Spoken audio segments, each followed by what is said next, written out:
Selamat berjumpa kembali di dalam layanan audio Sahabat Seperjalanan. Hari ini adalah hari Jumat 8 Juli 2022. Tema renungkan kita dengan judul Hati-hati kepribadian parasit. Hati-hati kepribadian parasit. Firman Tuhan terang di dalam Efesus 4 ayat yang ke-24. Dan mengenakan manusia baru yang telah diciptakan menurut kehendak Allah di dalam kebenaran kekudusan yang sesungguhnya. Mari kita berdoa. Bapa yang di dalam surga, kami bersyukur kehidupan kami sebagai orang-orang percaya. Kami dipanggil hidup sebagai manusia baru dan bukan sebagai manusia lama. Dalam nama Tuhan Yesus kami berdoa, amin. Shalom sahabat seperjalanan yang dikasihi Tuhan. Hati-hati dengan kepribadian parasit. Sahabat seperjalanan yang dikasihi Tuhan, apa itu parasit? Parasit adalah organisme yang hidup pada atau di dalam makhluk hidup lain dengan menyerap nutrisi tanpa memberi manfaat dan bantuan lain padanya. Contohnya adalah cacing dalam perut dan protozoa plasmodium yang ada di dalam darah, dan itu disebut dengan sakit malaria yang jenis spesiesnya itu sampai ada 10. Jadi parasit adalah organisme hidup yang ada pada makhluk hidup tertentu yang menyerap nutrisi dan tidak memberikan manfaat apapun, bahkan bisa merusak makhluk hidup yang ditungganginya. Itulah parasit. Bahasa yang sederhananya adalah parasit itu hanya menggerogoti semua yang baik dalam makhluk hidup yang lain untuk kepentingannya dan tidak membawa kepentingan buat diri kita, bahkan memberikan kerusakan buat diri kita. Itulah disebut dengan kepribadian parasit. Gambaran manusia lama dalam kitab Efesus adalah digambarkan dengan sangat sederhana, dan saya boleh menyebutkan itulah yang disebut dengan parasit. Sahabat seperjalanan yang dikasihi Tuhan, sementara dalam Efesus 4 ayat 24, seseorang yang hidup menjadi manusia baru dikatakan apa? Dia mengenakan manusia baru yang telah diciptakan menurut kehendak Allah di dalam kebenaran dan kekudusan yang sesungguhnya. Saya ulangi kembali. Dan mengenakan manusia baru yang telah diciptakan menurut kehendak Allah di dalam kebenaran dan kekudusan yang sesungguhnya. Kalau berbicara tentang manusia baru, ilustrasi apa yang lebih tepat?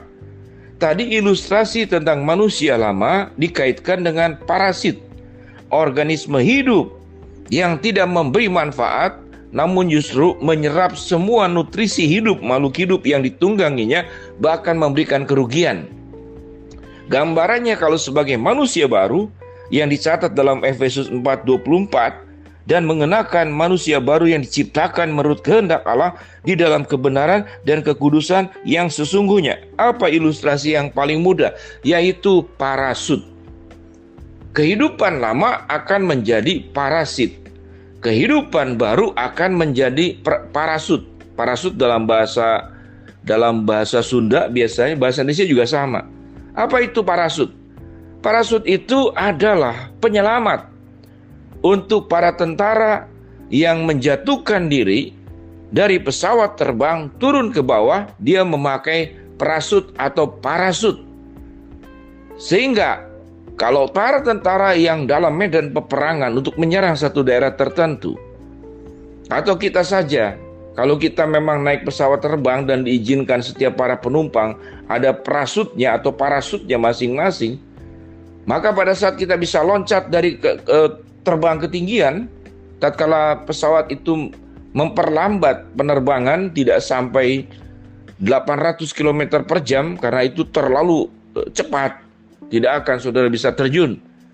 Maka parasutlah atau parasut itulah yang memberikan keselamatan sehingga kita tidak mati. Sehingga dengan kesimpulan yang sederhana adalah kehidupan lama, kehidupan berdosa adalah kehidupan yang merugikan orang lain demi keuntungan pribadinya. Sementara kehidupan baru adalah yang membawa keselamatan buat orang lain dan membiarkan dirinya berfungsi, berguna untuk bisa memberkati orang lain. Sahabat seperjalanan yang dikasihi Tuhan, Tatkala kita belajar dalam kehidupan kita, mari kita belajar melihat di mana ada dua tipe orang seperti demikian di sekeliling kita. Orang-orang yang hanya menjadi parasit, sesungguhnya jangan diizinkan menyentuh kehidupanmu. Karena itu akan mengembangbiakan dosa yang dimiliki sebagai parasit dan merusak kehidupanmu sendiri dan tidak memberikan keuntungan buat dirinya. Keuntungan yang diterimanya adalah keuntungan untuk keberdosaannya. Membuat dia malas, dia tidak bekerja. Parasit itu tidak bekerja. Parasit itu engkau yang bekerja, dia yang menyerap pekerjaanmu. Parasit itu tidak bekerja. Yang bekerja itu dirimu yang bersusah payah, maka parasit itulah yang menikmati bagiannya, yang tidak pernah kita berikan dan tidak pernah ada perjanjian. Dia memaksa dengan caranya untuk menyerap semua kebaikan yang ada di dalam diri kita. Sahabat seperjalanan yang dikasihi Tuhan, kebaikan yang kita salurkan buat orang lain siogianya membuat dia mandiri, membuat dia bertanggung jawab, membuat dia bisa kemudian menjadi seperti dirimu dan bisa menjadi berkat buat orang lain. Itulah bantuan dan dukungan yang membawa kebaikan kepada orang-orang lain. Itu perlu kita lakukan, itu perlu kita kerjakan. Namun kalau ada tipikal orang yang adalah parasit, tidak perlu disentuh, tidak perlu dibantu, tidak perlu ditolong. Semakin dibantu, dia semakin lemah untuk punya keinginan maju, untuk punya keinginan mandiri, untuk punya keinginan menjadi baik. Maka kategori orang seperti demikianlah yang firman Tuhan katakan adalah yang tegar, tengkuk, dan bebal. Kepribadian dengan parasitlah yang dikatakan dalam firman Tuhan tidak ada gunanya selain dipotong. Yang kering itu dibuang, diinjak-injak, dibakar. Itu firman Tuhan katakan. Tetapi kepribadian yang kita harus tolong adalah mereka yang pada akhirnya mereka bersedia menjadi parasut atau prasut. Kehidupan barunya yang kemudian berkembang dan bertumbuh menjadi manusia baru yang diubahkan oleh Allah.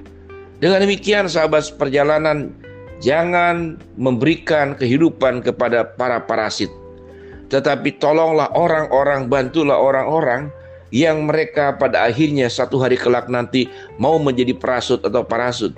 Karena orang tersebut belajar dari dirimu sendiri, melihat keteladanan apa yang sudah engkau buat. Dengan demikian sahabat seperjalanan, biarlah kita boleh belajar lewat renungan sahabat seperjalanan yang diterima pada hari ini. Kita bisa membedakan mana yang namanya parasit, mana yang namanya parasut atau prasut.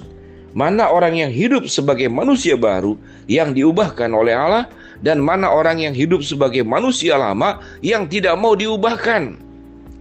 Mendengar firman Tuhan, Yesus datang pun kepada orang bersangkutan, dia tetap tidak mau menerima. Maka kelompok orang-orang ini hanya bisa diserahkan kepada Tuhan dan kita tidak perlu untuk menyentuhnya. Kita kerjakan bagian kita dan tolonglah orang-orang yang hidupnya mau menjadi parasut dan bukan menjadi parasit. Mari kita berdoa. Terima kasih ya Bapa untuk kebenaran firman Allah, mengingatkan kami untuk hati-hati dengan orang dengan kepribadian parasit, dan biarlah kehidupan kami, kehidupan sebagai parasut-parasut yang membantu, menyelamatkan, dan juga menolong orang lain untuk menjadi parasut-parasut kehidupan buat dirinya dan juga buat orang lain. Hamba mau berdoa buat yang sakit, Tuhan jamah sembuhkan. Buat yang sedang menghadapi masalah, Tuhan bukakan jalan. Buat yang sedang berdoa mengharapkan sesuatu, Tuhan kabulkan dengan caranya Tuhan. Dalam nama Tuhan Yesus kami berdoa. Amin. Shalom sahabat perjalanan, Tuhan memberkati kita semua. Jadilah parasut, dan bukan menjadi parasit. Shalom, Tuhan memberkati. Amin.